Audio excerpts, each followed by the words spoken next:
사다리입니다. 이거 사다리 하시나요? 이렇게 사다리 걸리면은 예전에 돈 내고 그랬는데, 자, 요번에는 어디를 볼 거냐면요. 자, 전 시간에 토지 정책이죠. 토지 정책은 상당 부분 이제 공법에 있는 내용이 많이 연결되어 있습니다. 그래서 자, 지금 이 시간에는요, 주택 정책 알아볼게요. 주택 정책은 자, 크게 두 가지 형태로 나눌 수가 있습니다. 거기 244페이지 볼게요. 244페이지에 주택 정책 있어 없어요? 요거는 거의 대부분은 정치적 목적으로 개입합니다. 정치적 목적이 소외된 사람 없이 모두 다 잘 사는 사회를 만들겠다는 얘기죠. 그래서 요즘같이 추운 날 집 없는 사람이 있으면 대화한대요? 안 되고, 자, 임대료 같은 거 좀 지원 좀 해주고 이렇게 하겠다는 얘기입니다. 요걸요, 주택 정책이다 해주는데, 여기는 임대와 관련된 정책, 그리고요, 분양과 관련된 정책 나눌 수가 있습니다. 자, 그래서 다른 거 하지 마시고 247페이지 볼게요. 247페이지에 아래쪽에 보시니까 임대주택 정책 있죠? 여기서는 첫 번째 임대료 규제 정책 요거 하고요. 한 장 넘겨볼게요. 두 장 넘겨보시면 250페이지에 보시니까 자, 10번째 줄에 임대료 보조 정책 있죠? 요거 하고 한 장 넘겨보시면 공공임대주택 정책 252페이지 맨 아래에 있을 겁니다. 요 세 가지는요, 비교해가면서 해마다 물어봅니다. 해마다. 거의 한 문제 내지 두 문제 물어봅니다. 그리고 내킨 길에 254페이지 보시면 분양주택 정책이 있는데, 주택 분양 정책은요, 분양가 규제 정책이라는 게 있고, 한 장 넘겨볼게요. 분양가 자율화 정책 있죠? 요거 하고, 그 다음에 선분양제도가 있고 후분양제도 이렇게 있습니다. 그리고 한 장 넘겨보시면 조세정책 이렇게 해서 오늘 전부 다 끝낼 겁니다. 끝낼 거니까 그런 줄 아세요? 자, 뭐라고 했어요? 그런 줄 아시라고 했죠? 이렇게 247페이지 볼게요. 다시 돌아오셔서 자, 요거는 해마다 한 문제 내지 많게는 두 문제를 물어보기도 합니다. 자, 임대와 관련된 정책 이쪽 알아볼게요. 이거는요, 임대료가 너무 비싸다는 얘기죠? 그래서 이거 글씨가 임대료를 이거 이상 받지 말아라 이렇게 하는 걸요, 임대료 규제라는 겁니다. 예를 들어서 어떤 지역이 있는데 20평 정도 기준으로 해서 임대료가 50만 원 정도가 형성되어 있답니다. 이게 너무 비싸다는 얘기죠? 그래서 안 되겠다. 니네들 20만 원 이상은 받지 말아라. 이렇게 하는 걸요, 임대료 규제라는 겁니다. 요거는 전부 다 정치적 목적으로 개입하는 거기 때문에 이 극빈층들 있죠? 이 사람들이 혜택을 본다. 그러면 효과가 있는 정책입니다. 극빈층도 혜택을 못 본다. 그러면요, 효과가 없는 정책입니다. 이렇게 하세요. 할 수 있죠? 이렇게. 자, 노란색이 어디 갔어요? 이렇게. 자, 그러면, 여기서 주의할 거는, 자, 이게 시장 균형 임대료 있죠, 요거보다 낮은 수준에서 결정해 어떤 효과가 있는 거지. 자, 생각해 볼게요. 니네들, 자, 이 80만원 이상 받지 말아라. 그러면 이미 50만원 다 받고 있어, 안 받고 있어요? 받고 있지. 아무런 효과가 없는 겁니다. 시장에 아무런 영향을 못 미쳐요. 그러니까 시장 균형 임대료보다 높은 가격에서 설정하면요, 아무런 효과가 없는 겁니다. 낮은 수준에서 결정해야 됩니다. 요거를요, 임대료 규제다. 아니면요, 임대료 상한제 이렇게도 표현합니다. 자, 상한이 뭐냐면 이렇게 올라간다 하더라도 여기 이상 올라가면 대화한대요. 최대한 여기까지만 올라가라는 얘기입니다. 상한. 이거 되겠죠? 이렇게. 자, 그러면 어떤 효과가 있나 그런 얘기인데, 이거 볼게요. 먼저 단기적, 장기적 계속 나올 겁니다. 단기와 장기. 자, 단기적으로는 자, 이런 얘기입니다. 자, 20만 원 이상 못 받게 하니까 사람들은 임대사업 하려고 안 하려고요? 안 하려고 할 거 아닙니까? 돈도 안 되는 거. 그죠? 다 때려치려고 할 겁니다. 새롭게 임대사업 하는 사람도 없겠죠? 그러니까 급기야는 나중에는 이 지역에는 임대주택이라고는요, 한 10채밖에 안 남는 겁니다. 몇 채라고요? 10채. 자, 그러니까 각종 불합리한 일들이 생길 수밖에 없어요. 여러 가지. 집 구하지 못해서 난리겠죠? 이런 일이 생기는데, 문제는 단기적으로는, 볼게요. 단기적으로는요, 순기능이 있다. 이렇게 표현합니다. 좋은 기능을 뭐라고요? 순기능이다. 왜냐하면, 자, 단기적으로는 사람들이 임대사업 하기 싫은데, 당장 때려칠 수 있나요? 자, 예를 들어 임대 차이가 1년 반 남았다. 1년 반 해야 될 거 아닙니까? 그리고 내가 이제 원룸 같은 거 하고 있는데, 요걸 좀 다른 용도로 바꿀래 해도 시간 걸려, 안 걸려요? 꽤 걸리고 못 갈 수도 있는 거죠. 그러니까 단기적으로는 기존의 세입자가 50만 원에다가 20만 원만 낼 수 있는 거죠. 효과가 있어 없어요? 있다는 얘기입니다. 근데 장기적으로는 누구 하나 혜택을 못 보는 안 좋은 기능으로 바뀔 수가 있습니다. 이걸요 역기능이 있다 이렇게 표현합니다. 안 좋은 기능을요 역기능이 있다. 왜 그러냐면 볼게요. 이렇게 보세요. 그래프 같은 거 너무 신경 쓰지 마세요. 나중에 하면 됩니다.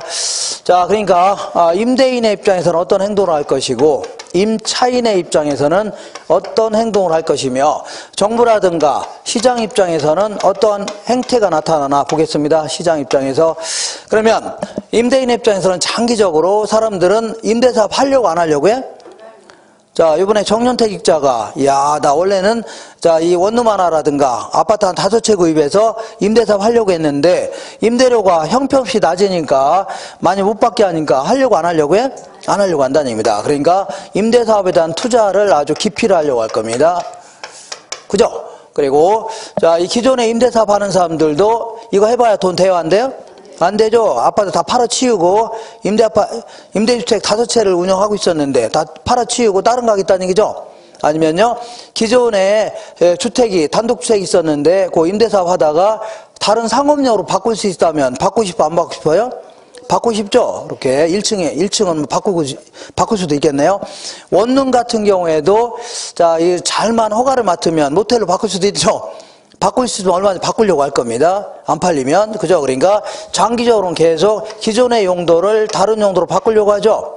용도 전환이 발생합니다. 그러면서 급기야는요, 이 지역에 몇 채밖에 안 남아요?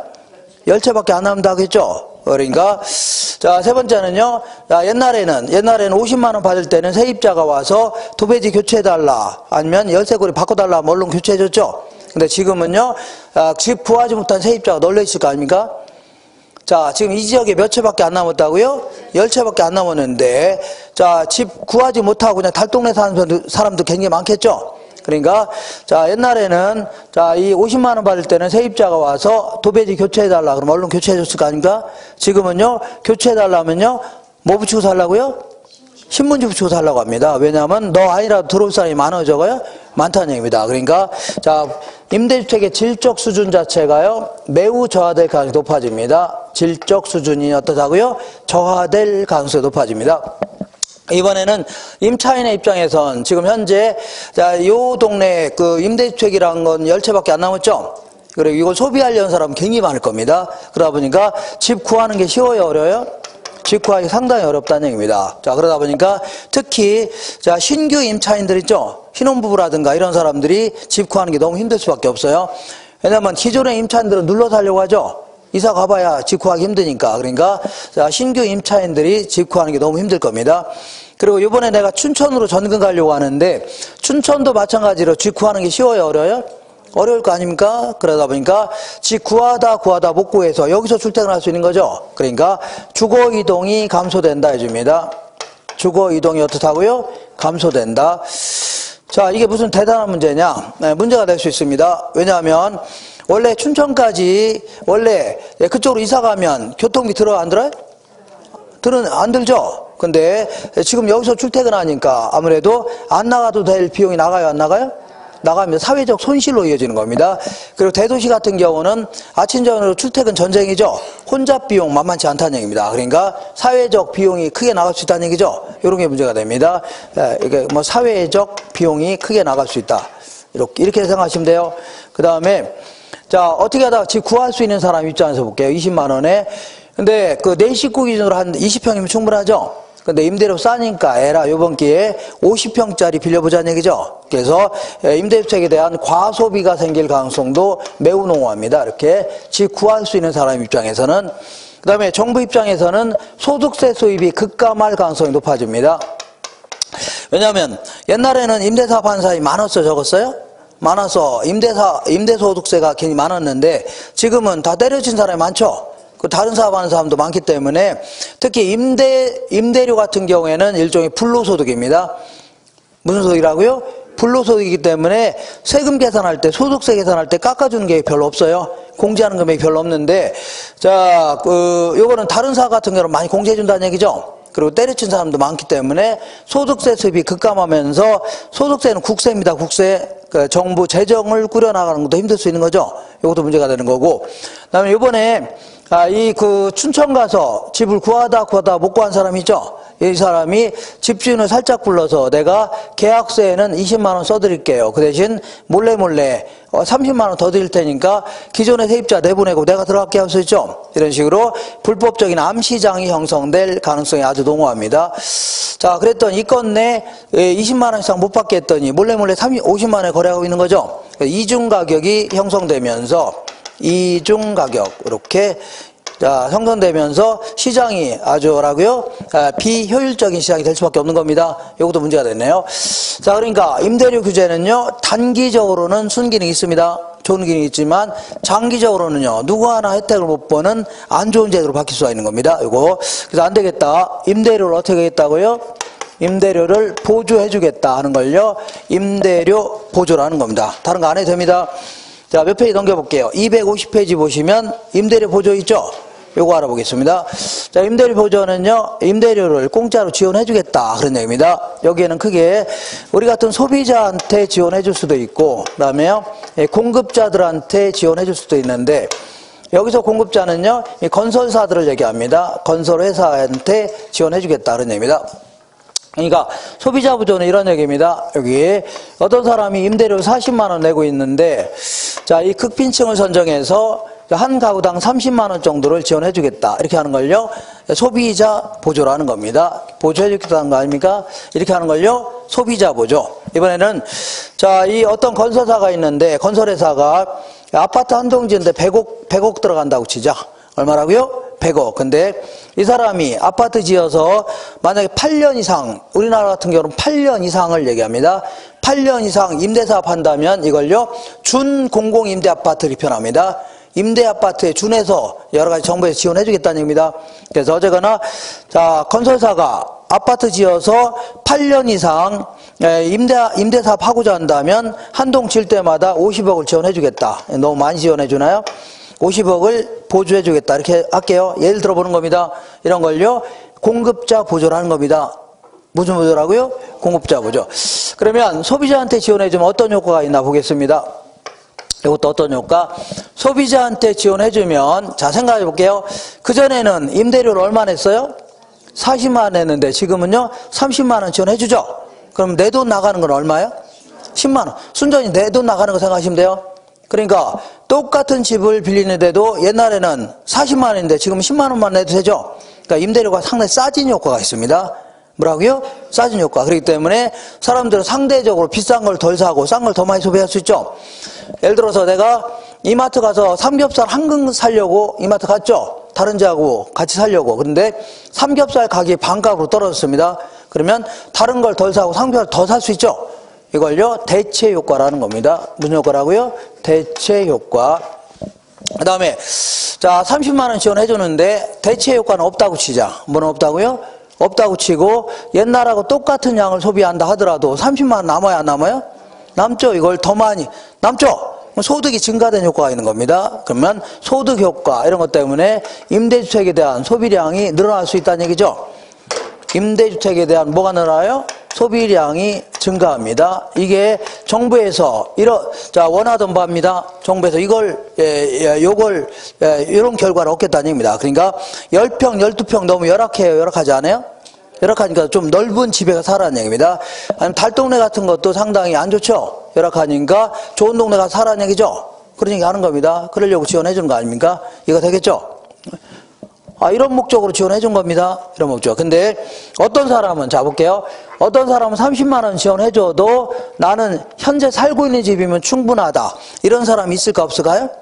있을 수 있겠네요. 뭐 그런 사람은 30만 원 남아야 안 남아요? 남으니까 이거 갖다 버리지는 않겠죠. 그러니까 시장에서 다른 재화를 구입하려고 하겠네요. 타 재화의 소비량도 일반적으로 증가하는 게 일반적입니다. 문 얘기하겠죠? 다른 재화의 소비량 증가하면 기업은 좋아요, 안 좋아요? 좋을 거 아닙니까? 경제 활성화에 도움이 될 수 있는 겁니다. 자, 이번에는 공급자한테 지원해 준 거 볼게요. 그러니까 30만 원 지원해 줬죠? 그러니까 다른 재화에서 싸진 효과이기 때문에 더 많이 소비하려고 하고 소득이 증가된 효과이죠? 요것 때문에 더 많이 소비하려고 하는 겁니다. 이걸 노리겠다는 얘기 아닙니까? 그 얘기 하는 겁니다. 그 다음에 이번에는 공급자한테 지원해 줄 경우는, 자, 원래는 아파트 한 동 짓는데 얼마 들어갔어요? 100억 들어가는데 50억 지원해 주죠? 그러니까 한 동 질 때마다 100억 들어가는데 50억 지원해 주니까 50억만 있어도 한 동 지을 수 있어, 없어요? 있으니까 50억 남아요, 안 남아요? 남으니까 옆에서 한 동 또 지을 수도 있겠네요. 자, 그래서 이 그 공급자 지원해 주면요, 생산비가 감소됩니다. 단위당 100억에서 얼마로 감소돼요? 50억으로 감소하죠. 그러니까 시장에는 물량이 많아져, 적어져요? 공급이 증가하기 시작합니다. 뭐가 증가해요? 공급이 증가하면 임대료가 올라갈까요? 떨어질까요? 떨어집니다. 항상 물건이 많으면요, 가격은 떨어집니다. 자, 그러면 결국은 누가 혜택을 봐요? 세입자 혜택을 보는 거죠. 아, 세입자가 임대료 떨어지니까 혜택을 보는 거 아닙니까? 이해가 되겠죠? 근데 요거는요, 소비자한테 지원해 줄 때는요, 자기가 갖고 싶은 데 가서 살면 되는 거 아닙니까? 근데 요거는요, 애들 학교도 여기 있고 남편 직장도 여기 있는데 이것들 여기다 갖다 지어놓은 거죠? 그럼 여기까지 가서 살아야 돼, 안 살아야 돼요? 살아야 되죠. 그러니까 아무래도 주거지 선택의 자유를 보장받기는 아주 곤란하다. 이런 단점이 있겠네요. 그죠? 이렇게. 자, 우리 보통 이제 임대료 보조하면 무슨 보조를 주로 얘기하냐면 소비자 보조를 주로 얘기합니다. 어떤 보조라고요? 소비자 보조를 주로 얘기하는데, 자, 요거의 장단기 효과를 추가로 한번 더 자세히 알아보겠습니다. 단기적인 효과, 얘는요, 장기적인 효과 알아볼게요. 그러면 단기적으로는, 자, 주로 요걸 얘기합니다. 대체 효과와 무슨 효과라고요? 소득 효과. 이런 것 때문에, 자, 임대주택에 대한 효과, 이런 것 때문에 임대주택에 대한 수요가 증가해요, 감소해요? 자, 수요가 증가할 수 있죠? 아, 더 큰 집을 소비하려고 하고, 더 좋은 주택 막 소비하려고 할 거 아닙니까? 그러니까 수요가 증가해요, 감소해요? 증가할 거 아닙니까? 아까 대체 효과, 소득 효과 때문에 소비량이 증가한다고 했죠? 그런다고 갑자기 공급량을 늘릴 수 있어, 없어요? 못 늘린 거 아닙니까? 그러니까 수요가 증가하는 바람에 임대료가 갑자기 올라갈 수 있겠네요. 임대료가 상승하죠? 요거 상당히 문제네요. 왜 문제냐면 이 건네 30만 원 지원해줬더니 임대료가 고스란히 올랐어, 안 올랐어요? 올랐죠? 그러니까 요거는 임대료 지원해준 게 고스란히 누구한테요? 임대인한테 다 가는 겁니다. 임대인만 초과인을 얻게 되는 이러한 형태입니다. 아주 문제가 되네요. 그죠? 아니 30만 원 지원했더니 고스란히 올랐죠? 서로 막 더 큰 주택 소비하려고 하고 더 많이 소비하려고, 그래서 있는 거 막 더 많이 소비하려고 하니까 그만큼 올라요, 안 올라요? 오를 거 아닙니까? 결국은 이 임대인만, 여기서 임대인은 집주인을 얘기합니다. 집주인만 조화를 하는 겁니다. 이해가 되겠죠? 근데 문제는 단기적인 효과가 중요한 게 아니라 뭐가 중요하다고요? 장기적 효과가 중요합니다. 임대료가 이렇게 좋아졌으니까 사람들은 임대사업 하고 싶어, 안 하고 싶어요? 어떤 사람이 요번에 정년퇴직 가면 기필코 내가 퇴직금 다 끌어서 그리고 대출 좀 끼고 해서 아파트 5채 구입해서 임대사업이나 해야 되겠다, 이런 사람 생겨, 안 생겨? 아니면 원룸 지어서 임대사업 하겠다는 얘기죠? 이런 사람 계속 생기는 겁니다. 그러면서 장기적으로요, 자, 이 공급이 증가하기 시작합니다. 자, 뭐가 증가한다고요? 공급이 증가해요. 맞죠? 그러면 공급이 증가하면 임대료가 올라가요, 떨어져요? 임대료가 하락할 겁니다. 그러면 임대인의 초과인은 없어지는 거죠. 그러면 임대료는 다시 올라갔다 내려왔죠. 그럼 누가 혜택을 봐요? 세입자가 혜택을 보는 겁니다. 원래 소비자는 임대료가 원래대로 돌아왔잖아요. 그리고 30만 원 지원 받았죠. 그러니까 누가 혜택을 본다고요? 세입자가 혜택을 보는 겁니다. 자, 이때 이렇게 임대료를 지원해 주는 방법은 크게 두 가지가 있습니다. 가격 보조라는 게 있고, 그 다음에요, 현금 보조라는 게 있습니다. 자, 가격 보조는요, 이거를 다른 말로 소득 보조 이렇게도 얘기합니다. 얘는요, 이거는 집세 보조. 뭔 보조라고요? 집세 보조. 요거는요, 소득 보조 이렇게 표현합니다. 이렇게. 자, 가격 보조는요, 요거는 어떻게 하냐면 우리가 30만 원 지원해 줄 테니까 너 무조건 임대료로만 사용하랍니다. 임대료로 사용해라. 다른 용도로 쓰게 되면 안 되겠다. 집주인한테 직접 주겠다는 얘기죠. 그러니까 무슨 용도로 쓰는 거예요? 임대료로만 사용하라는 얘기입니다. 현금 보조는요, 타 용도로 사용도 가능합니다. 다른 용도로 사용도 가능하다는 얘기죠. 사용 가능하다, 이렇게 하는 걸요, 자, 현금 보조라는 겁니다. 자, 그러면 정부가 이렇게 30만 원씩 지원해 주는 이유가 뭐예요? 아까 지금 10평, 12평 이런 거 열악해요? 열악하지 않아요? 열악하니까 더 넓은 집에 살아는 얘기죠. 인간답게. 아니면 달동네 같은 건 상당히 주거한 게 안 좋잖아요. 좋은 동네 가서 살아는 얘기입니다. 이게 목적 아닙니까? 그죠? 이게 목적이에요. 그러니까 자, 그 정부 입장에서는 돈을 지불하는 이유가 임대료 사용하는 게 훨씬 더 정책 효과가 커지는 겁니다. 그러니까 정책 효과는 뭐가 크다고요? 정책 효과는요, 가격 보조가 큰 겁니다. 그죠? 근데 어떤 사람은 이런 사람도 있겠네요. 나 30만 원 지원해주면 나 지금 애가 지금 바로 수술해야 되는데 수술비가 없다는 얘기죠? 요걸 쓰는 게 훨씬 낫겠네요. 그죠? 애 학비가 좀 부족해서 학교 보내기도 힘든데 때마침 잘 됐죠? 애들 학비에 보태 쓰는 것도 좋겠죠? 그러니까 소비자 효용 측면에서는 소비자 뭐라고요? 효용, 만족감 측면에서는 뭐가 낫다고요? 현금 보조가 유리할 수 있죠? 이렇게. 자, 그래서 이 그 가격 보조의 대표적인 게 하나가 있는데 이게 뭐가 있냐면 이게 자, 주택 바우처 제도라는 게 있습니다. 문제더라고요. 바우처 제도가 있는데 이건 일종의 쿠폰을 나눠주는 겁니다.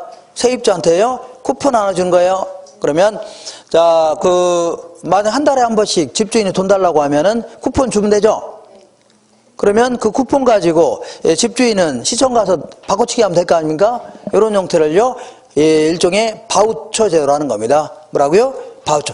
요거는 2007년서부터 서울시에서 시범 운영하다가 지금은요, 박근혜 정부 들어서서 이거를 전면 시행하고 있습니다. 어떻게 하고 있다고요? 전면 시행하고 있는데 금액은 크진 않으니까 그렇게 시행을 하고 있습니다. 전면 시행하고 있다. 이렇게 하시면 돼요. 되셨나요? 근데 이거를 쿠폰을 직접 그 세입자한테 주는 게 아니라 집 주인한테 주는 형태입니다. 어떤 형태라고요? 집주인. 그러니까 이거는 그 임대료밖에는 못 쓰는 겁니다. 결과적으로 뭘 쓴다고요? 임대료로 쓰는 겁니다. 자, 그러면 이번에는 이렇게 볼게요. 자, 이번에는 그 공공임대주택 정책 알아볼게요. 어떻다고요? 임대주택 정책 알아볼게요. 자, 요거는 뭐 이런 얘기입니다. 여기가 뭐가 있냐면 사적 시장이 있습니다. 우리 삼성아파트, 대우아파트 이런 전월세 시장 있잖아요. 동네. 이런 시장에는 임대료가 비싸요? 싸요? 상당히 비싸다는 얘기입니다. 그래서 안 되겠다. 이 주변에다가 소위 공적시장이라고 해서 토지주택공사, 서울공사, 지발공사 이런 거 시켜서 아주 아파트 지어서 저렴하게 공급하겠다는 얘기입니다. 어떻게 하라고요? 저렴하게. 이거 있죠? 요걸요, 공공임대주택 정책이다. 이겁니다. 그러면 어떤 효과가 있나 저 보겠습니다. 그러면 지금은 여기나 여기나 품질은 별 차이가 없다. 가정해보자. 뭐가 없다고요? 차이가 없다. 여기 여기 노래방 있나요? 여기 노래방이 여기 바로 옆에 있네. 그래서, 자, 어쨌거나 차이는 없다. 가정해요. 그리고 특히, 이명박 정부 들어서서 이렇게 이제 보금자리 주택이라는 걸 만들기 시작했는데, 이건 어떻게 하냐면, 서울이라든가 서울 근교 있죠? 요 근처에 이 아파트, 그린벨트로 묶여있는 지역 있죠? 개발 제한구로 묶여있는 지역을 해제한 다음에 여기다 아파트 지은 겁니다. 그러다 보니까 접근성이 좋아요? 안 좋아요? 매우 좋습니다. 이 근처에 있는 겁니다. 아니면요, 서울 도심 한복판에 있는 겁니다. 이렇게. 그러니까 접근성이 다른 주택과 별 차이가 없다는 얘기입니다. 그리고 물론 품질은 약간 뭐 삼성 아파트 이런 거에 비해서 떨어지지만 어쨌거나 품질은 차이가 없다고 가정해야 됩니다. 차이가 없다고 가정해야 그 다음부터 할 얘기가 생겨요. 그래서 공공 아파트에 대해서는 나중에 자, 이거 역사를 한번 정리해 보기로 하고 지금은요, 차이가 없죠? 그럼 차이가 없으면 뭐하러 여기서 하려고 합니까? 자, 여기서 나타난 효과 볼게요. 사적 시장에서 나타난 효과. 이것도요, 단기적인 효과, 장기적인 효과 나눠볼게요.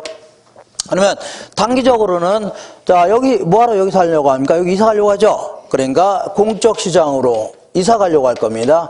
이사 가려고 할 거 아닙니까? 그러니까 여기는 수요가 증가해요? 감소해요? 감소하겠네요. 이쪽으로 이사 가니까 여기는 수요 증가하고 여기는 감소할 거 아닙니까? 맞죠? 그러니까 여기는요, 수요가 감소하기 시작합니다. 수요가 감소하니까 임대료는 올라갈까요? 떨어질까요? 항상 수요가 증가하면 임대료가 올라가죠? 반대로 수요가 감소하면요, 임대료가 하락하기 시작합니다. 하락하죠? 그러니까 점점 하락하는데 어디 갔어요? 점점 하락하는데 어디까지 하락하냐면 얘보다 높은 안은 이사 가려고 하죠. 그러니까 요 정도 될 때까지 계속 이사 가려고 하겠네요. 그죠? 그러니까 결국은 자 보세요. 자, 단기적으로 매우 좋은 제도입니다. 매우 좋은. 자, 이 공적 시장으로 이사간 임차인들 혜택을 봐요, 안 봐요? 혜택 보는 거죠? 예, 혜택 본다고 치자. 근데 사적 시장에 남아있는 임차인도 혜택을 봐요, 안 봐요? 아, 임대료가 내려갔죠? 둘 다 혜택을 보는 겁니다. 둘 다 혜택을 보죠? 아, 여기도 내려갔고, 여기는 원래대로 혜택을 보는 거 아닙니까? 아주 좋은 제도입니다. 좋은 제도. 혜택을 본다, 이런 얘기입니다. 근데 장기적으로 볼게요, 장기적으로. 내가 아파트 한 5채 가지고 임대사업 하는데, 이렇게 형편없이 내려가니까, 임대사업 하고 싶어, 안 하고 싶어요? 아, 거의 공공 아파트의 임대료 수준으로 떨어졌죠? 하려고 안 하려고요? 안 하려고 하니까 다 때려치려고 하죠? 그죠? 때려치려고 하니까 시장에는 물건이 점점 공급이 줄어들기 시작합니다. 뭐가 줄어들어요? 공급이 감소하기 시작할 거 아닙니까? 자, 그러면 공급이 감소하니까 다 때려치니까 물건이 부족해지죠? 그럼 임대료가 올라가요? 떨어져요? 올라가기 시작하는데 어디까지 때려치려고 하냐면 과거에 적정 임대료 못 미치는 한은 계속 때려치려고 할 거 아닙니까? 그래서 결국은 이 정도 될 때까지는 계속 때려치려고 할 겁니다. 그래서 요거는요, 요거 어디 갔어요? 요건 단기적인 효과고 얘는요, 장기적인 효과입니다. 그러니까 장기적으로는 다시 임대료가 올라갔어요? 떨어졌어요? 올라갔죠. 이렇게 임대료가 상승했습니다. 맞죠? 그러면 여기는 원래대로 다시 올라갔어요? 안 올라갔어요? 아, 임대료가 형평없이 내려가니까 사람들이 임대사 안 하려고 하죠? 점점 이 지역은요, 임대주택량이 줄어들기 시작합니다. 그럼 올라가요, 안 올라가요? 올라갔어. 원래대로 올라간 거 아닙니까? 그러니까, 자, 이게 이제 장기적 효과는요, 공적 시장으로 이사간 사람, 공적 시장의 임차인은 혜택을 봐요, 못 봐요? 혜택 보는 겁니다. 근데 사적 시장에 남아있는 임차인들 혜택 봐요, 못 봐요? 다시 올라갔죠? 혜택을 못 보는 겁니다. 이렇게 하시고. 자, 결국은 단기적으로는 아주 효과가 좋은데 장기적으로 다시 원래대로 올라가는 겁니다. 이렇게. 그리고 요것도 기억하세요. 자, 장기적으로, 자, 시장 전체의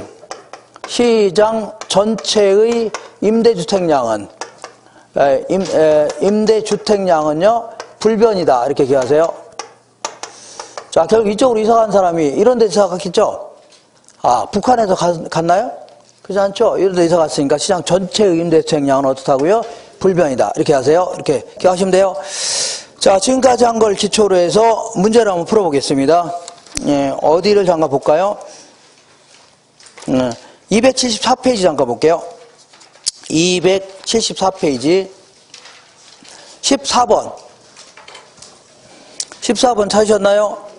자, 주택시장에 대한 정부 정책의 효과에 대한 설명 중 옳은 것은, 자, 주택의 공급 곡선이 완전 비탄력적. 밑줄 쳐볼게요. 공급 곡선이 완전 비탄력적. 밑줄 쳤나요?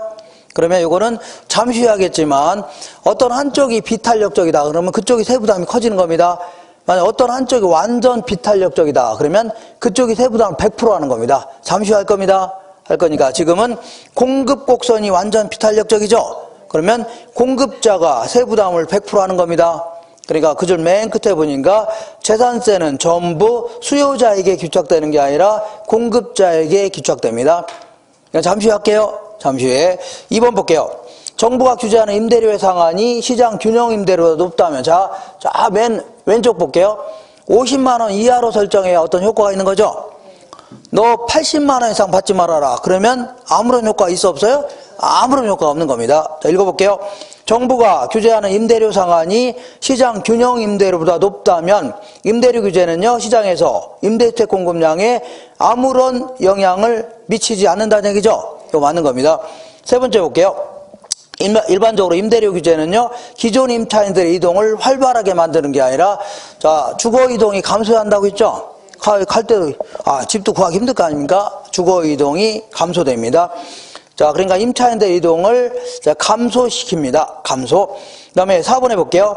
저소득층에게 임대료를 보조할 경우에 주택 소비량은 증가하지만 다른 재화의 소비량은 항상 감소하는 게 아니라 다른 재화의 소비량도 증가한다고 했죠? 타 재화의 소비량도 일반적으로 증가합니다. 전체적으로.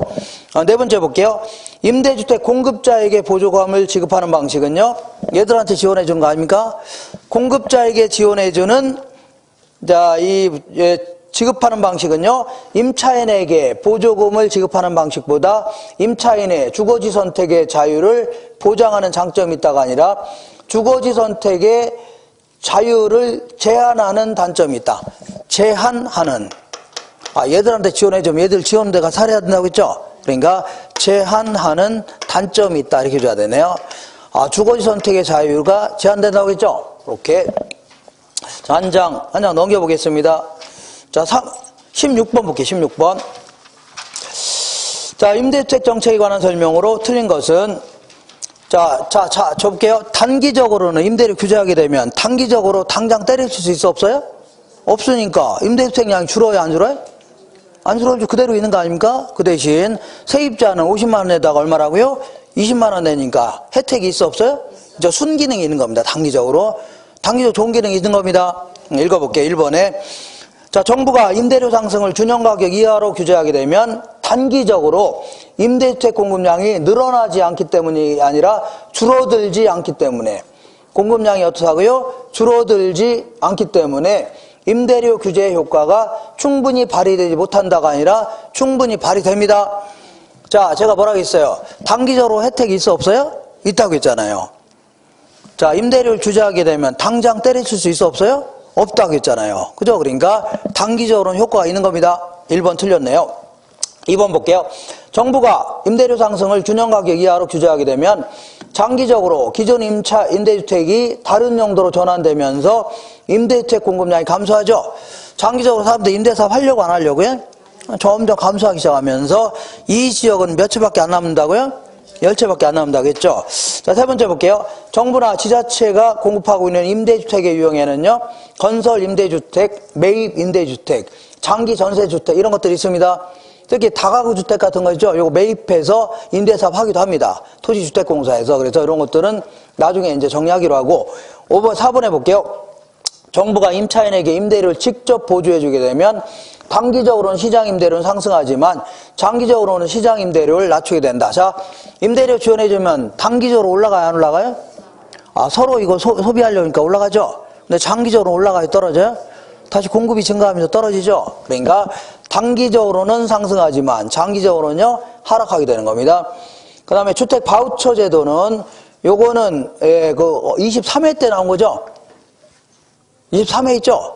전면적으로 시행하기 전입니다. 그래서 자, 주택 바우처 제도는요, 임대료 보조를 교환권으로 지급하는 제도를 말하는데 우리나라에서는 일부 지자체에서 저소득층 가구에게 주택 임대료 일부를 지원해주는 방식으로 운영되고 있다는 얘기죠. 이걸 바꿔야 되는데 현재는 거기다 써놓으세요. 전면 시행하고 있습니다. 이렇게 하세요. 전면적으로 어떻다고요? 시행하고 있다. 이렇게 하셔야 돼요. 요거는 아직 수정을 안 해서 그래요. 자, 23회 때 아닙니까? 이거 언제예요? 이거 언제? 불과 7년 전 아닙니까? 그때는 서울시에서만 시범 운영하고 있었습니다. 언제라고요? 서울시에서만. 그래서 거꾸로 돌아올게요. 자, 나중에 이런 얘기는 나중에 하기로 하고 다시 이제 거꾸로 돌아가셔서 지금부터는 이제 254페이지 볼게요. 254페이지에 자, 뭐가 있어요? 분양주택 정책 알아보겠습니다. 분양주택 정책. 자, 요거 좀 지우는 시간에 잠깐 주무셔도 됩니다. 주무셔요.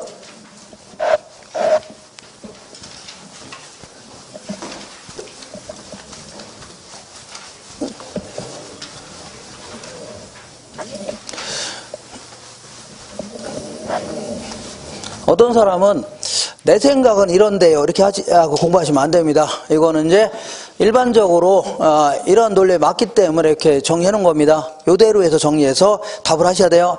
다른 형태로 내 생각을 얘기하면요. 언제 다시 봐야 된다고요? 34회 때. 34회 때 본다는 얘기는 내년에도 떨어지고 내후년에도 떨어진다는 얘기입니다. 그래서 안타깝네요. 자, 거기에 주택 분양 정책은요. 이렇게 분양가 규제라는 게 있습니다. 알아볼게요. 자, 분양가 규제는 또 뭐냐? 요거는요, 이렇게. 자, 어떤 지역이 딱 하겠는데, 한 평당 아파트 분양가가, 자, 1,000만 원이랍니다. 1,000만 원. 이거 너무 비싸니까. 20평만 해도 2억 아닙니까? 비싸죠? 그래서 안 되겠다. 니네들, 어디 갔어요?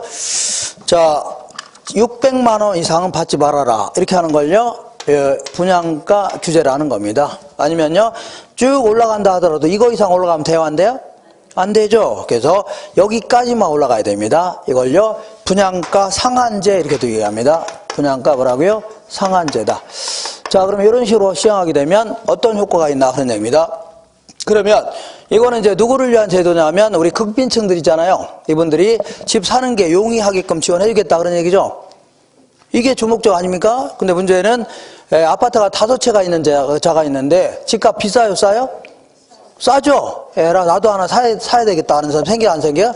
생긴다는 얘기입니다. 근데 이 사람들은 청약 조건이 안 맞을 거 아닙니까? 그러니까 사돈의 팔출 명의로 아니면요 장모님 명의로 막 사들려고 하죠. 그러니까 투기가 아주 극성일 가능성이 높아집니다. 뭐가 극성이라고요? 투기가 아주 극성일 가능성이 높아져요. 그러면 분양 현장에는 막 줄나라비 서 있는 거죠. 서로 살려고 난리 아닐 거 아닙니까? 그러니까 결국은 추첨을 통해서 당첨자를 가려내야 될 거 아닙니까? 이렇게 하는 게 일반적입니다. 근데 건설사 입장에서는 600만 원 받기로 하고 아파트 짓고 싶어, 안 짓고 싶어요? 뭐하러 짓습니까? 이거 지으려면 상가나 지으려고 하죠? 안 지으려고 하죠? 그러니까 시장에는 신규 주택 공급이 감소하기 시작합니다. 자, 그러면 이런 얘기입니다. 어떤 지역이 있는데 이렇게 오래된 주택들 이런 것들은 철거해야 될 거 아닙니까? 오래됐죠? 철거해야 되고 여기에 뭐가 들어와야 돼요? 새로 지어진 주택이 들어와야 되는데 오래된 주택들은 철거되고 새로 지어지는 건 별로 있어 없어요? 거의 없다는 얘기입니다. 그죠? 그러다 보니까 기존 주택에 대한 수요만 계속 증가할 수밖에 없네요. 기존 주택에 대한 수요만 계속 증가해 감소해요? 증가하니까 기존 주택 가격은 계속 올라가요? 안 올라가요? 올라갈 수 있네요. 자, 이거 임대료 분양가 규제했더니 당첨된 몇몇 사람이죠? 이런 사람 좋아를 하는데 그죠? 남아있는 사람들은 오히려 기존 주택 가격만 올라가는 거죠? 집 사는 게 더 힘들어질 수 있네요. 그렇잖아요? 더 힘들어집니다. 집 사는 게 좀 용이하게끔 하려고 했더니 투기꾼만 좋아하는 거고 그 다음에 자 그리고 또한 자 이 건설사 입장에서는 좋다. 600만 원 받기로 하고 아파트 짓겠다는 얘기죠. 근데 고급 자재를 갖다 썼다가는 망하기 딱 좋을 거 아닙니까? 그러니까 중국산 싸구려 자재. 자 그러니까 분양주택의 질적 수준 자체가 매우 저하될 가능성이 높습니다. 그리고 도심 한복판에 또 지었다가는 망하기 딱 좋죠. 여기 산 밑에 이런 데다가 나홀로 아파트 이런 거 지으려고 하겠죠. 그러다 보니까 토지용 자체가 비효율적인 이용이 될 가능성이 매우 농후합니다. 비효율적인 이용. 그 다음에 자 이번에 어떻게 실수요 목적으로 아파트 구입한 사람 입장에서도 600만 원이면 비싸요 싸요? 싸니까 에라 요번 기회에 50평짜리 한번 구입해보자는 얘기죠. 그러면서 인간답게 살아보자 이렇게 해서 과소비가 생길 가능성도 매우 농후합니다. 과소비. 자 그랬더니 결국은 분양가 규제했더니 당첨된 몇몇 사람들 투기꾼만 좋아를 하는 거고 나머지 사람들은요 오히려 불이익만 당할 수 있다는 얘기죠. 이거 문제가 되네요. 그래서 안 되겠다 이렇게 해볼게요. 자 분양가를 자율화하자. 자율화라는 것은 시장 기능에 맡기겠다는 얘기입니다. 맡기게 되면 어떤 효과가 있나 그런 얘기인데 자 자율화하게 되면 이러한 안 좋은 기능은 다 없어지는 겁니다. 안 좋은 기능은 다 없어져요. 그러면 분양가 자율화가 훨씬 더 좋은 제도가 아니냐 이렇게 생각하는 건 오산이라는 얘기죠. 오산. 왜냐하면 얘는 처음부터 분양가 자체가 높아요 낮아요? 분양가 자체가 상당히 높을 수밖에 없는 겁니다. 경쟁적으로 막 분양가 자체가 높다는 얘기죠. 그러니까 집살 엄두가 안 나는 겁니다. 여기는 다 잘하면 당첨되면 들어갈 수 있어 없어요? 있죠. 그리고 정부가 이거 강력히 이거를 투기를 억제한다는 차원에서 이 딱지 있잖아요. 분양권 자체를 전매를 막 금지시키고 그 입주한 이후에도 한 3년 동안 못 팔게 할 수 있죠. 그러면 투기가 많이 없어질 수도 있다는 얘기입니다. 그죠? 그럼 들어갈 기회도 생기는 거죠. 근데 얘는 아예 처음부터 비싸요 싸요? 비싸니까 들어가는 엄두가 안 나는 겁니다. 그리고 요거는 만약에 자 소형 평수 위주로 해서 누구를 상대로요? 저소득층을 상대로 했다가는 분양이 안 될 가능성이 높아집니다. 왜냐하면 저소득층들은요 집값 비싸면 못 사는 거죠. 분양 안 될 가능성이 높아져요. 그래서 아예 처음부터 대형 평수 위주로 해서 대형 주택 위주로 해서 공급할 가능성이 매우 농후해집니다. 왜냐하면 자 대형 주택 고급 주택 있죠. 이걸 누굴 상대로요? 고소득층 상대로 하는 게 훨씬 더 잘 팔린다는 얘기입니다. 이해가 되겠나요? 우리 압구정동 이런 데 가면은, 자, 중국에서 가져온 10,000원짜리 밍크코트 있죠? 요거 10만원 붙이면 안 팔립니다. 아예 얼마라고요? 3,000만원 붙여야 잘 팔립니다. 아, 진짜입니다. 오히려 그런 걸 팔아야, 그런 거 입고 다녀야 내가 최상위 계층이다, 초호화 계층이다 잘하면서 다니는 거죠. 막 머리에 써놓고 다니는 거 아닙니까? 그러니까 아예 초호화 아파트를 지어서 누구를 상대로 한다고요? 고소득층을 상대로 하는 게 훨씬 낫다는 얘기입니다. 그래서 더 잘 팔리는 거예요. 분양이 안 될 가능성도 높고, 그리고 그런 걸 팔아야 거기 입주한 사람들이 내가 자 국내 최고의 어떤 상위 계층이라는 얘기죠. 과시하고 다닐 거 아닙니까? 이해가 되겠나요? 이렇게 자 이렇게 하고, 그리고 건축비도 많이 절감될 수 있습니다.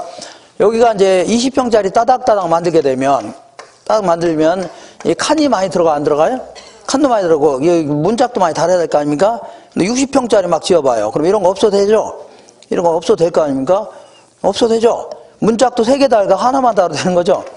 그러니까 훨씬 더 비용도 절감됩니다. 이렇게 해서 아주 고급스럽게 지어갖고 누구를요? 고소득층 상대로 가능성이 높아집니다. 그래서 결국은 저소득층을 위한 집들이 계속 부족해질 수밖에 없는 겁니다. 그러니까 어떤 제도가 다 훌륭한 제도다 이렇게 일률적으로 말할 수는 없는 겁니다. 그래서 이 시대와 장소 이런 거 맞춰서 탄력적으로 운영해야 됩니다. 탄력적으로. 그 다음에 그 밑에 한 장 넘겨보겠습니다. 뭐가 있냐면 선분양제도, 후분양제도 있어 없어요? 이거 알아볼게요. 자, 이거 다들 아시겠지만 요거는요 선분양제도, 요거는요 후분양제도. 이렇게 볼게요.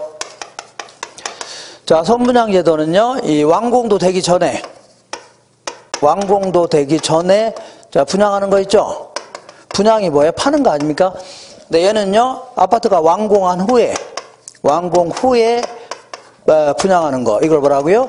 후분양이라는 겁니다. 자, 극단적인 경우에는 그 선분양은 울타리만 딱 쳐놓은 다음에 조감도만 갖고 팔 수도 있는 거죠. 모델하우스 딱 지어놓은 다음에 이렇게 할 수 있는 거 아닙니까? 이런 걸 다 뭐라고요?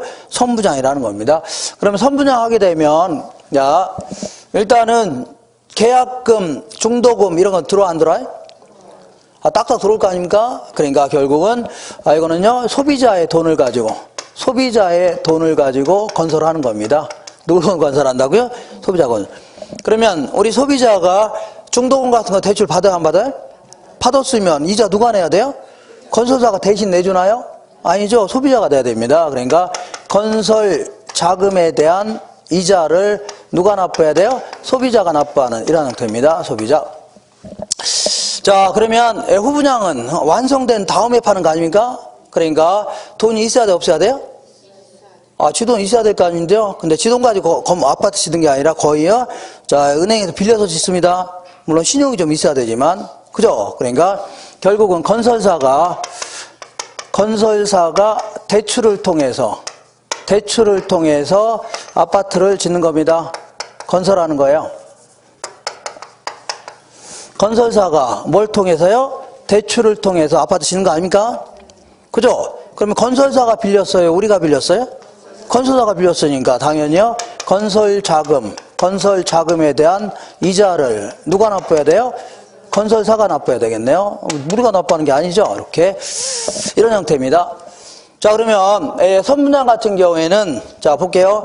완성도 되기 전에 미리 파는 거죠. 미리 파는 거 아닙니까? 그러면 미리 구입했다가 나중에 부도나면 어떻게 할 겁니까?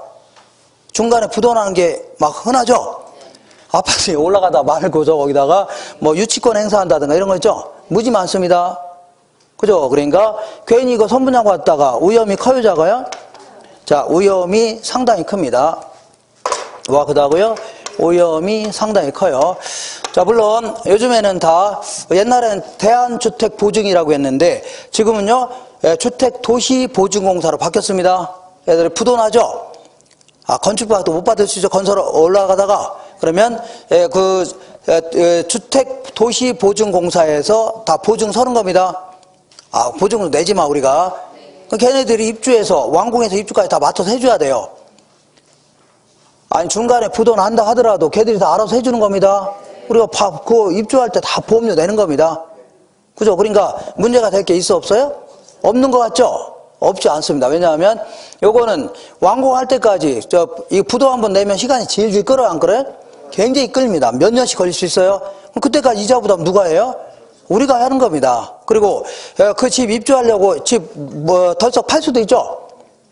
팔고 나서 전세 살 수 있는 거 아닙니까? 그러면 죽어도 막 이렇게 불안할 수 있는 겁니다. 이거 여지입주 다니면서. 그죠? 그리고 이렇게 부도난 집은 나중에 상당 부분의 아파트가 집값이 폭락할 가능성이 높아집니다. 집값 뭐라고요?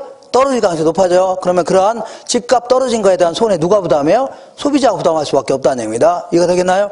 그래서 오염이 커요, 작아요? 그죠? 그러니까 뭐하러 선분양 받습니까? 후분양 받으려고 하죠? 그죠? 그러니까 그럼 만약에 얘네들이 분양가를 낮게 책정한다면 다 들어갈 수 있어 없어요? 있겠네요. 그죠? 오염을 무릅쓰고라도 들어갈 수 있는 거죠. 그리고 이 선분양의 가장 큰 문제점은 분명히 모델하우스에는 분명히 뭐였어요? 자, 이태리산 고급 양변기였습니다. 문양변이라고요? 고급 양변기였는데 장기까지 다 치르고 나서 이제 이사까지 끝났죠. 그래서 화장실 들어가서 앉았더니 주저앉은 겁니다. 폭삭 주저앉았어요. 왜 그런가 했더니 뒤에 보니까 메이드 인 뭐라고 써있어요? 메이드 인 이디오피아 이렇게 써놓은 게 아닙니까? 그래서 완전히 그러니까 일단 화장실 들어갈 때와 나올 때가 같아요, 달라요? 일단 입주자는 확보했겠다. 그때부터는 딴 생각할 수 있다는 얘기입니다. 엉뚱한 자리 쓸 수 있다는 얘기죠. 그러니까 분양주택의 질적 수준이 매우 저하될 가능성이 높아집니다. 자, 그래서 다툼이 있는 가장 큰 부분이 이런 부분입니다. 이렇게. 그럼 거꾸로 해볼게요. 그럼 후분양은 완성된 다음에 파는 거 아닙니까? 그러니까 자, 소비자 입장에서 오염이 커요, 작아요? 오염 아주 작습니다. 완성된 다음에 마음에 드는 거 고르는 거 아닙니까? 그러니까 완성된 대우아파트, 삼성아파트 막 이렇게 대림아파트 있을 거 아닙니까? 여기저기 다니면서 마음에 드는 거 고르려고 하죠. 그죠? 그러니까 당연히 얘네들은 분양가를 높이려고 할 겁니다. 뭘 높여요? 분양가 굉장히 높을 수밖에 없어요. 후분양은. 근데 요거는 이거는 전부 완성된 다음에 파는 거 아닙니까? 완성된 다음에 파니까 이거 잘못 지었다가는 분양이 안 될 가능성이 높아집니다. 왜냐면 아줌마들이 떼거지도 다녀요? 안 떼거지도 다녀요? 떼거지도 다니면 이 집 저 집 다닐 거 아닙니까? 양변기도 앉아보고 물도 틀어보고 찬장도 열어보고 요즘에는 가스레인지 이렇게 키면 막 불이 올라오는 게 아니라 빨간 붉은 게 막 올라오죠? 빨간 게 이게 뭐죠 이게? 어떤 거면 이런 것도 있고 어떤 거 이런 것도 없고 이런 거 다 수첩에다 적어요 안 적어요? 적은 다 마음에 드는 거 고르려고 할 겁니다. 그러면 이 중에서 이 지역에서 자 제대로 안 지어진 건 분양이 안 될 가능성이 높아집니다. 이건에 지어놨다가 이거 되겠나요? 그러니까 얘는 분양주택의 질적 수준이 매우 높아질 가능성이 높아집니다.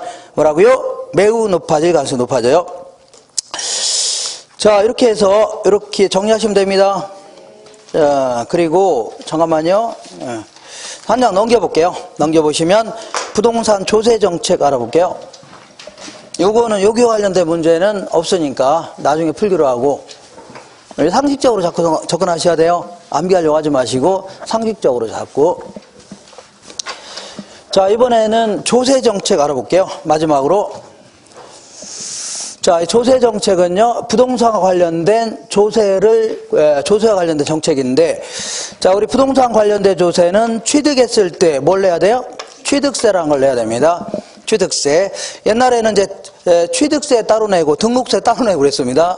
그래서 2010년도까지는. 자, 그래서 그 취득세 내고, 그 다음에 등기 칠 때 있죠? 등록세 따로 내고 영수증 첨부해서 등기하고 그랬습니다. 근데 지금은요 취득세, 등록세 다 통합해서 그 세금 냅니다. 취득세로. 그럼 세금 더 내는 거냐? 그건 아닙니다. 그건 아니고 취득세, 등록세 한꺼번에 이렇게 취득세 형태로 부과하는 겁니다. 이렇게. 그래서 지금은 뭐 바뀌었나 모르겠는데 아파트 같은 경우는 1%, 6억이 안 되는 거 얼마라고요? 1%. 그 다음에 2%, 3%. 6억 초과 9억 이하는 2% 이렇게 될 겁니다. 그리고 여기에는 지방교육세 아니면요 농어촌 특별세 이렇게 따로 붙습니다. 이걸 부가세라는 겁니다. 이렇게. 그리고 가지고 있으면서 6월 1일 하루라도 갖고 있죠. 1년 내내 갖고 있지 않다가 어떻게 하다 보니까 6월 1일 날 내가 소유자가 됐다는 얘기죠. 그럼 그 사람은 1년치 재산세를 내야 됩니다. 뭘 내야 돼요? 재산세. 어떤 사람은 나 아파트 갖고 있는데 1년에 2번 냈는데요. 이런 사람이 있는데 요거는 왜 그러냐면 야, 이 재산세를 한 번에 부과하면 못 나는 사람도 있죠. 그래서 쪼개서 반을 딱 쪼개서 한 번은 7월 달에 내라, 한 번은요 9월 달에 내라 이래서 그런 겁니다. 원래 한 번 부과하는 겁니다. 한 번. 그래서 주택 가격에 대해서 0.1에서 한 0.4% 정도 해갖고 누진세가 적용됩니다. 뭐라고요? 누진세. 자, 그 다음에 아파트가 6억이 넘어간다. 그러면 요거 외에도 별도로 종합부동산세라는 걸 내야 됩니다. 뭘 내요? 종합부동산세. 요것도 6월 1일 날 갖고 있는 자 있죠? 요자가 내는 겁니다. 그리고 처분했을 때는요, 자, 3억에 구입해서 5억에 팔았다. 얼마 남겨먹었어요? 2억 남겨먹었죠? 그러면 요 2억도 소득은 소득 아닙니까? 이거 세금 내야 됩니다. 양도소득세라는 걸 내야 돼요.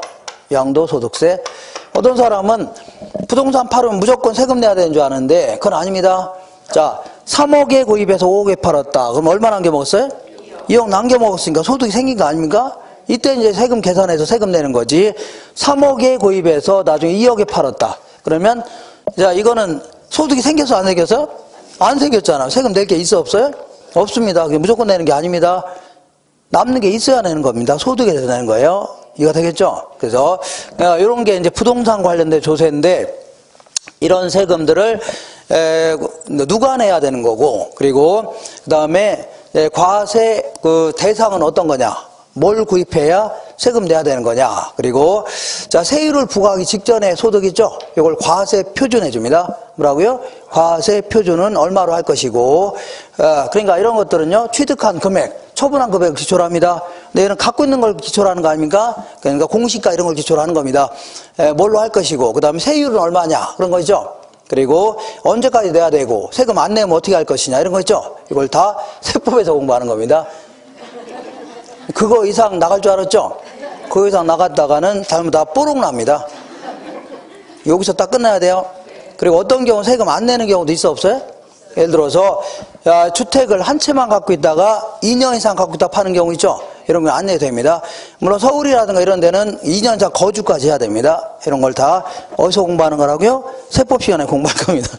여기서 땡. 여기서 뭐라고요? 끝. 이렇게. 자, 그러면 여기서 뭘 공부하는 거냐? 다른 거 필요 없습니다. 한 장 넘겨볼게요. 여기서는 조세를 부과했을 때 어떤 경제적 효과가 있나 이런 거 알아보는 겁니다. 자, 그러면 여기가 뭐가 있냐면 원룸이 있습니다. 원룸에 자, 집 주인을 임대인 해줄게요. 뭐라 한다고요? 임대인. 여기 새 들어 살고 있는 사람들을요, 임차인 해줄게요. 임차인. 자, 그러면 우리 이제 원룸 같은 경우에도 극빈층들이 260페이지입니다. 자, 258페이지에 부동산 조세 정책 있어 없어요? 있는데 요거하고 259페이지 이런 것들은 심심하시면 읽어보시면 돼요. 한 장 넘겨볼게요. 조세의 귀착과 전가와 귀착 있어 없어요? 요거 자주 물어봅니다. 자, 그러면 임대인이 집주인이고 임차인은요 세입자인데, 이 원룸 같은 경우에도 극빈층들이 안정적인 주거 생활을 할 수 있도록 도와주는 거죠.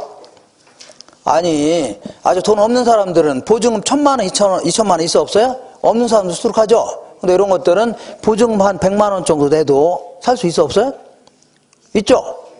그리고 월세도 한 20만 원, 30만 원 내도 있잖아요. 그러니까 우리 요즘같이 추운 날 이런 게 있으니까 이런 데 안정적으로 자, 따뜻하게 지낼 수 있는 거 아닙니까? 맞죠? 이렇게. 근데 이런 게 하도 많이 생기니까 가정해보는 겁니다. 하도 많이 생기니까 안 되겠다. 이런 것들도 재산세를 부과하기로 했다고 치자. 뭘 부과한다고요? 재산세를 부과하기로 했다고 치자. 그러면 임대인의 입장에서는 어느 날 고주가 날라왔어 안 날라왔어요? 생판 안 날라오다가 어느 날 날라온 거 아닙니까? 뭐야 이거 하면서 뭐 세금도 이거 덩치도 클 거 아닙니까? 세금도 많이 내라는 거 아닙니까? 갑자기? 그죠? 그러면 얘가 이제 자기 혼자 내려고 하는 게 아니라 이제 올라갈 거 아닙니까? 올라가서 임차인 여러분, 앞으로 재산세가 날라왔으니까 당신들이 여기 거주하고 있으니까 당신들 내세요 할 거 아닙니까? 근데 안타깝게도 얘네 전부 다 그 앞에서 중개사 학원에 다니는 사람들입니다. 공인중개사 학원. 무슨 얘기하는 거냐? 재산세는 그 부동산 소유자한테 부과하는 거지, 집주인한테 부과하는 거지, 내가 왜 내냐가 했죠. 그러니까 이 사람이 열 받아요 안 받아요? 열 받을 거 아닙니까? 이렇게 열 받는 게 이렇게 되는 거 아닙니까? 뚜껑 열려요 안 열려? 열릴 거 아닙니까? 뚜껑. 뚜껑이 이렇게 열릴 거 아닙니까? 보자. 그러니까 그래 좋다. 그러면 네가 안 내겠다면 나도 어쩔 수 없다. 나도요 그 임대료를 어떻게 하겠다고요? 인상하겠다 나옵니다. 임대료 인상하겠다. 그러면 요걸 뭐라고 하냐면 조세의 전가라는 겁니다. 원래 법률상 세금 누가 내야 돼요? 임대인이 내야 되는데 이거를 자 임대료 인상을 통해서 세입자한테 떠넘기려고 한다는 얘기죠. 법적 세금을 이걸요 조세의 전가라는 겁니다. 자, 그랬더니 이렇게 볼게요. 자 여기는 임차인들이 다 나갔답니다. 어떻게 했다고요? 다 나갔.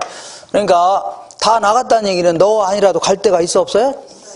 너 아니라도 갈 데가 많다는 얘기입니다. 옆에 보니까 고시텔 고시원 별게 다 있다는 얘기죠. 그죠? 니까지 원래 안 살면 될 거 아니야. 나가는 거 아닙니까? 그럼 텅텅 빈 겁니다. 이런 걸요, 탄력적으로 반응했다 해줍니다. 어떻게 반응했다고요? 탄력. 그러면, 자, 그러니까, 콜라 같은 경우는 가격이 올라가니까, 뭐 이렇게 비싸? 너 아니라도 옆에 먹을 게 많아요, 저거요? 많으니까 하나도 안 샀다는 얘기죠? 사는 사람이 없다는 얘기죠? 이거 똑같은 논리입니다. 그러니까, 이게 다 나간 겁니다. 그런다고 세금 안 내나요? 재산세는 소득과는 전혀 상관없는 거예요. 여기 요 부동산의 공시가 있죠? 요걸 기초로 부과하는 겁니다. 알겠나요? 아까 얘기한 개별 주택 가격 있죠? 이런 거 기초로 하는 겁니다. 그럼 개별 주택 가격은 개자 들어간 거 누가 하는 거라고요? 시군구청장이 하는 겁니다. 나중에 할 겁니다. 어쨌거나 이걸 기초로 하는. 그러니까 결국 누가 다 내야 돼요? 이럴 경우는 세금 누가 내야 돼요? 임대인이 다 내야 되겠네요. 맞죠? 이번에는 임대료 올렸더니 그대로 남았답니다. 그대로 남았다는 얘기는 어디 갈 데가 있어 없어요? 없다는 얘기입니다. 그러니까 대학교 앞에 임대주택이라고는 꼴랑 요거 하나밖에 없는 겁니다. 그러면 자, 쌀 가격이 올라간다 해서 쌀을 안 먹을 수 있나요? 쌀 안 먹을 수 없는 거죠? 크게 줄어요, 안 줄어요? 안 줄은 거와 똑같이 임대료 올렸더니 갈 데가 있어 없어요? 없다는 얘기입니다. 그대로 남은 거 아닙니까? 맞죠? 그대로 남은 거를요 비탄력적으로 반응했다 해줍니다. 세입자가 어떻게 반응했다고요? 비탄력. 그러면 그대로 남았으니까 임대료 올렸어 안 올렸어요? 올린 거 갖다 내면 되죠. 그럼 결국 누가 낸 꼴이에요? 임차인이 내는 꼴이 되는 겁니다. 이렇게 자 이런 식으로 자 임대료 올렸을 때 실질적으로 세부담 누가 하냐 이런 걸요 조세의 귀착이다 이렇게 표현합니다. 조세의 뭐라고요? 귀착이다. 실질적인 세부담 누가 하냐 이걸요 조세의 귀착이라 하는데 얘는 자 나중에 이제 그래프를 나중에 그리기로 했는데 그릴 건데 그래프를 물어보는 것은요 예전에 15회 때 물어본 적이 있는데 지금 안 물어봅니다. 그냥 무조건 시험 목적으로만 기억하세요. 일단은 어떤 목적이라고요? 시험 목적. 나중에 논리는 나중에 얘기하라고 지금 시험 목적으로 이렇게 마시면 돼요. 자 누가 더 비탄력적이냐? 수요자나 공급자 중에 누가 더 비탄력적이냐? 비탄력적인 쪽에서 있죠? 이쪽에서 세부담이 크다. 이거 마시면 돼요. 비탄력적인 쪽에서 뭐가 크다고요? 세부담이 크다. 이거 한마디만 다 기억하시면 돼요. 되겠나요? 자, 비탄력적이라는 얘기는 소비자 입장에서는 임대료 올리면 갈 데 있어 없어요?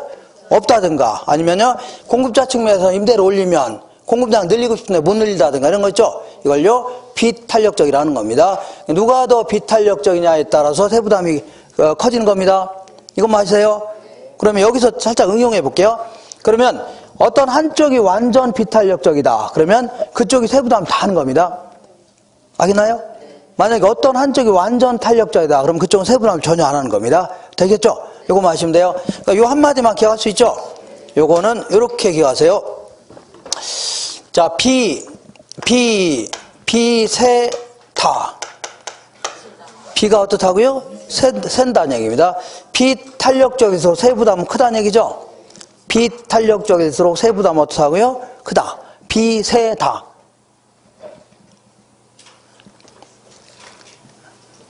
눈이세요? 비가 샌다고 했잖아요. 비가 샌다. 이렇게. 비 뭐라고요? 세다.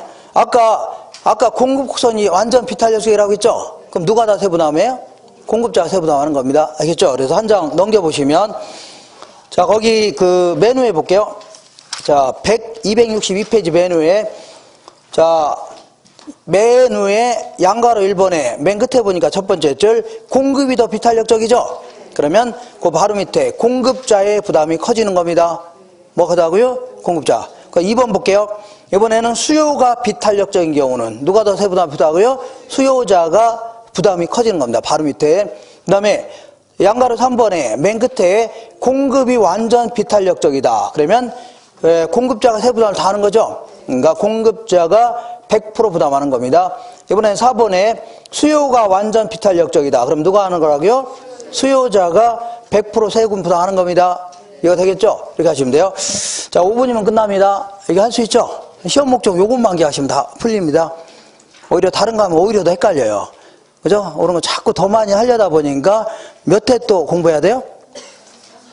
언제 공부한다고요? 34회 때 또 공부해야 되겠네요. 그러면 안 됩니다. 몇 가지 추가적인 얘기만 하고 끝내겠습니다. 오케이. 뭐냐면, 그 밑에 그 조세의 경제적 효과 있어 없어요? 여기서는 딱 두세 개 정도가 지문에 끼어들 수 있는데, 거기 헨리, 그 박스 안에 보니까 헨리 조지라는 사람이 있어 없어요? 이 사람이 토지 단일세론이라고 있는데, 자, 이 사람 무슨 얘기 하나 볼게요. 1번에. 자, 헨리 조지는 그에 져서 진보와 빈곤에서, 진보와 뭐라고요? 빈곤에서 여기까지만 밑줄친 다음에 양가로 아니라 2번 볼게요. 토지에서 나오는 지대 수입을, 요거 찾으셨나요? 토지에서 나오는 지대 수입을 100% 징수할 경우에 토지세 수입만으로도 재정을 충당할 수 있다는 얘기죠. 요거 그러니까 이 사람은 토지 단일세론이라고 해서 다른 모든 조세는 철폐하고 토지에서 나오는 세금이 소득 있죠. 요걸로 100% 징수한다 하더라도 정부 재정을 충당할 수 있다는 얘기죠. 그 얘기를 했던 겁니다. 그 얘기. 이 사람은 자, 언제냐면 1879년도에 어떤 책을 냈냐면 진보와 빈곤이라는 책을 썼는데 이 책에서 이 사람은 분명히 시장 경제는 옹호하는 사람입니다. 자본주의 경제 있죠? 이건 옹호합니다. 옹호한다는 얘기죠. 근데 토지의 사유재산 제한도 부정합니다. 뭘 부정한다고요?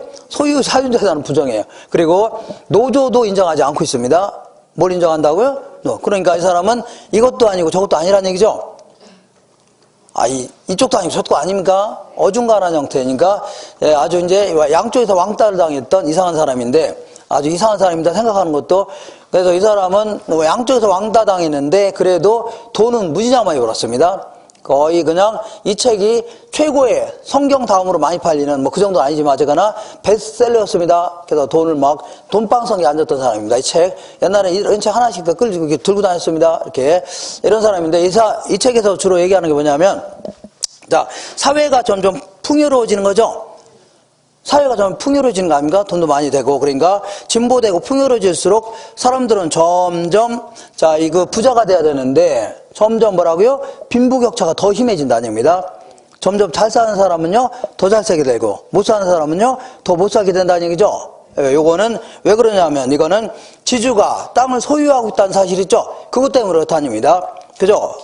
토지가 뭐라고요? 사유재산을 인정하는 바람에 아까 얘기했지만 자 3억짜리가 얼마 됐다고요? 6억이 얼마 돼요? 12억 되는 거 아닙니까? 그러면서 실질적으로 몇몇 사람들이 토지를 다 지배하는 겁니다. 이런 사람이 갖는 소득은 거의 대부분 다 뭐라고요? 불로소득이라는 얘기입니다. 아니 5억에 구입해서 10억에 팔았다. 그러면 얼마나 한 개 먹었어요? 이런 걸 다 불로소득이라는 겁니다. 그리고 갖고 있으면 임대료 생겨요? 안 생겨요? 생기는 거 아닙니까? 이런 거 다 뭐라고요? 불로소득은 무지막지하게 커지는 겁니다. 근데 아까 얘기했지만 근로소득은 커져요? 작아져요? 오히려 줄어든 겁니다. 오히려 줄어들죠? 그래서 안 되겠다. 이렇게 해보자. 자, 토지가 있으면, 자, 토지가 내가 1억에 구입해서 10년 있다가 30억에 팔았다. 이럴 수 있어 없어요? 있죠? 이런 걸요. 소유이익이라는 겁니다. 무슨 이익이라고요? 소유이익. 그 다음에 내가 여기다가, 옥수수 재배해서 팔았다. 그럼 돈 생겨, 안 생겨? 이런 거를 이용이익이라는 겁니다. 이용이익. 아니면 건물 지어서 임대료 받았다. 이런 걸요. 이용이익이라는 겁니다. 이거 되겠죠? 근데 이 사람은 이용이익이야 어쩔 수 없는 거지만 이 소유이익 있죠? 여기서 발생된 소득에 대해서 100% 세금 징수하자는 얘기입니다. 다른 모든 조세를 철폐하고요. 여기서 생기는 이득 있죠? 100% 징수한다 하더라도 정부 재정을 충당할 수 있다. 이렇게 얘기했던 겁니다. 그죠? 이렇게 얘기한 겁니다. 이렇게. 자, 그래서 이 사람의 책을 집에 가셔서, 어떻게 해요? 읽을 필요 없습니다. 살 필요도 없고, 안 나옵니다. 요 한마디 있잖아요. 뭐 여기까지는 안 해도 되고, 토지에서 발생하는 토지에서 발생하는 소득 있죠? 요걸로 100% 세금 징수하자 그런 얘기입니다. 그런 논리예요. 자, 이 사람의 책에서 주요한 내용은 처음부터 끝까지 두꺼운 책인데 주요 내용은 이겁니다. 어떤 내용이냐면, 자, 우리가 토지를 배타적으로 소유할 수 있는 권한이죠? 이거 어디서 찾아볼 수 없는 겁니다. 토지를 배타적으로 소유할 수 있는 권한을 누가 어디서 찾을 수 있어 없어요? 신이 네가 가져라 한 거예요? 인간이 이렇게 만든 거 아닙니까? 어디서 없다는 얘기입니다. 그죠? 그러니까 이런 게 상당히 문제가 된다는 얘기입니다. 그리고 우리가 현 시대에 어쩔 수 없다는 얘기입니다. 우리 현 시대야 우리 이렇게 태어났으니까 그렇게 넘어가겠습니다. 근데 우리 후손들이죠? 우리 후손들은 누구는 토지를 갖고 태어나고 누구는 안 갖고 태어나는 거 아닙니까? 있는 집안에서는 가지고 태어나는 거죠? 없는 집안은요? 없이 태어난 거 아닙니까? 이거 상당히 문제라는 얘기입니다. 이거는 상당히 불공정한 경쟁이라는 얘기입니다. 시작부터 잘못된 경쟁이라는 얘기죠? 이렇게 얘기합니다. 그리고 우리 이렇게 해볼게요. 이 임금이라는 것은, 그 소득이라는 것은 노동의 대가에서 나와야 됩니다. 자본의 대가에서 나오면 돼야 한대요? 안 된다. 이런 얘기 써놓은 겁니다. 그리고 아주 잘 써진 글 있잖아요. 아주 잘 써진 글 있잖아요. 소설 같은 거. 이게 금방 써지는 글이 아니라는 얘기입니다. 끊임없이 계속 반복해서 글쓰기 연습한 거 있죠? 이거에 대한 대가라는 얘기입니다. 그러니까 우리 소득도 그냥 거저 생기는 거는 그다지 바람직한 소득이 아니라는 얘기죠. 열심히 땀을 일하는 소득이죠. 이런 거가 진정한 형태의 소득이다. 이런 얘기 하는 겁니다. 그리고 이런 얘기도 했습니다. 우리가 토지를 빼앗겼기 때문에 당하는 어떤 불공정한 경쟁이 있죠? 이걸 우리가 알아요 몰라요? 모르고 있다는 얘기입니다. 알게 모르게 우리는 토지를 빼앗기기 때문에 생기는 어떤 불공정한 경쟁이 있죠? 이걸 항상 인식하면서 살아야 된다는 얘기입니다. 그것 때문에 항상 우리는 손해보고 산다는 얘기죠? 이런 얘기를 쭉 써놓은 겁니다. 그래서 처음부터 끝까지 이런 얘기를 쭉 써놨으니까 집에 가셔서 책 사서 읽어보지 마세요. 읽어보지 마시고 그냥 졌다는 얘기 했구나 이렇게 하시면 돼요. 자, 문제 한 문제만 풀고 이것도 안 했네요. 아이고 이거. 자, 어딜 볼 거냐면 오른쪽 보겠습니다. 우리 그 재산세의 경제적 효과 있어 없어요? 우리 박스 있죠?